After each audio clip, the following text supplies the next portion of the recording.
Hi, I'm Teddy Atlas. Recently, I've been doing instructional videos with BJJ fanatics, and I enjoy doing it.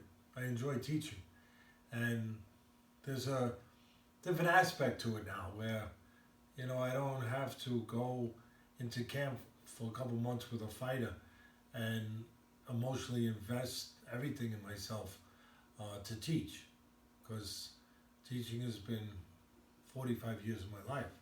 Uh, and I like to teach, but sometimes going away to camp with a fighter, it takes a lot out of you, and you never know what's going to happen. You never know if the relationship is going to maintain itself, and if all your work is going to be realized. It's going to be worthwhile. You hope it is, but you never know. But this gives me, doing with BJJ fanatics, gives me an opportunity to teach without that part of it, to teach to many people, to you guys, if you're willing to learn and you want to grab some of those videos and watch. But that's the thing I found so interesting and good about it, is that I don't have to go and commit to a fighter. I just commit to doing a video for people to watch, and it's always there. And there's not, again, that emotional investment. And yeah, physically I got to work hard for a day, but it's not like when you're working every day. As you get older, that's a little tougher. Your back starts to hurt sometimes. So I really appreciate this opportunity to do these videos where the teaching can continue. And I hope that you guys enjoyed it. And after I got finished doing one the other day, I started thinking about the thing I used to always talk about on ESPN. Yeah, there's the physical component, there's the technical component, the mental component, 75% of it. And it got me thinking a little bit, and that's why I'm doing this right now, to talk to you guys about that part. Because when I do my teaching, I do talk about that. I talk in the way where that's the cement, that's the glue that keeps the pieces in place. Where you teach all pieces like a puzzle, but then the glue is the mental part, keeps it all together. And I was thinking about that recently as I'm doing my podcast and these things, and with what's in the current news, what's going on in boxing. And then you hear, unfortunately, that Oscar De La Hoya, one of our really, really top fighters in the modern era, won a lot of titles at different weight classes, gold medalist. I mean, tremendously successful fighter, and now promoter, where he's having problems. And I started thinking about the mental side of it, where right now things are unraveling for him. And it's sad. You feel bad if you care about human life, about human beings at all. You don't have to be invested in a person's life, but you just feel bad to see somebody going down that spiral, hole, so to speak, where things are going wrong. And I started thinking that even as a fighter, he was a tremendous fighter, but psychologically in his biggest fights, he would always find a way to undermine himself. I mean, whether it was the Mosley fight where he's fighting, all his top fights, where he's fighting a top fighter, obviously, and he's winning the fight, and then Mosley makes an adjustment, which is what you do in life when things have to be changed to get success, or you do in a fight.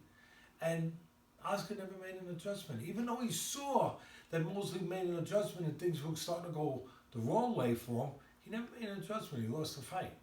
And then he fights Trinidad, and he's winning the fight. Going into the last rounds, I think the 10th round, 3 rounds to go. And what does he do? He stops doing what he's doing to win, and he starts running, basically running, but say boxing, but completely defensive, just to survive, and he blows the fight. A lot of people say, oh, you should have still got it. But in some ways, he lost the right to complain about maybe getting robbed by the way he behaved at the end in that fight. And then he fights Mayweather. And with Mayweather, what's the key? Well, the key with Mayweather was that you want to take his speed out of the equation and his counterpunching ability out of the equation. And you're taller, right? So you're Oscar De La Hoya, so you're taller, you use the jab. Bang, bang, bang, to keep him at a certain range, him being Mayweather, where he can't counter There's nothing to counter. You're giving him the jab, you're keeping him there. There's no body to counter. And you don't have to deal with the speed. And he's winning those rounds when he's doing that, right? And then what's he do? He comes forward. He sabotages himself. And he walks into the faster hands. He allows the hand speed now to come into play. And by coming forward, he allows there to be something to counterpunch now. Now you can counterpunch something. Now Floyd, one of the best defensive fighters and counterpunchers of our time, he's able to have him in a position inside and close where he can do his thing, his magic. Where he couldn't do it when Oscar was on the outside. Sabotages himself. Why? Why? I mean, it takes more discipline. A lot of people say, oh, it showed more bravery going inside. No. In some ways, you're letting go of yourself. You're letting the current take you. You're letting yourself drift. You're going inside, you're just letting yourself go. Maybe you think you could hide a little. You could physically you physically have an advantage. You could outman them, or maybe you could smother.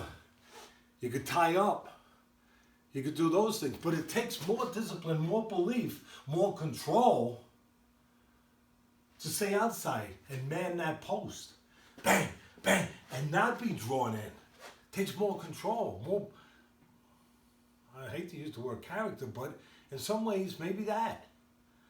But definitely more emotional control.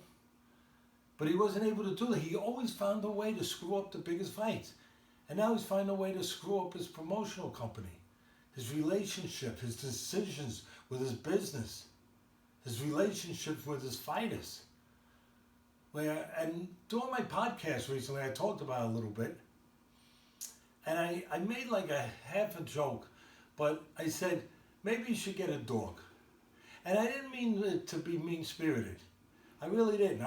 I just was saying that from a psychological standpoint, he's always been a guy who needs approval. Needs someone to like him. So I was half joking, but I was half serious. I didn't mean it in any way to be mean, because at this point, it's a thing to be concerned about. That he needs to get help to help him with these things.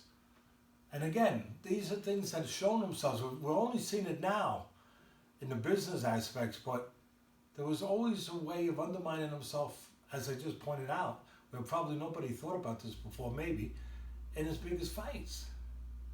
So there is something. And if people say, Teddy, you're practicing psychology, you're a trainer. That's what trainers do. You better know more than X's and O's in my business. You better understand about this psychological part, because that's what it's about. That's 75% of it. At the end of the day, I just thought it would be interesting that I'm doing all these videos, talking about technique, everything else, and still, at the end of the day, it still comes down to 75 to use your technique, to use it in that environment, that difficult environment, under pressure. It comes down to the psychological part, the mental part. Just thought it'd be interesting to talk about that. And I hope Oscar's all right. And I hope he does, seriously, go and seek somebody to talk to.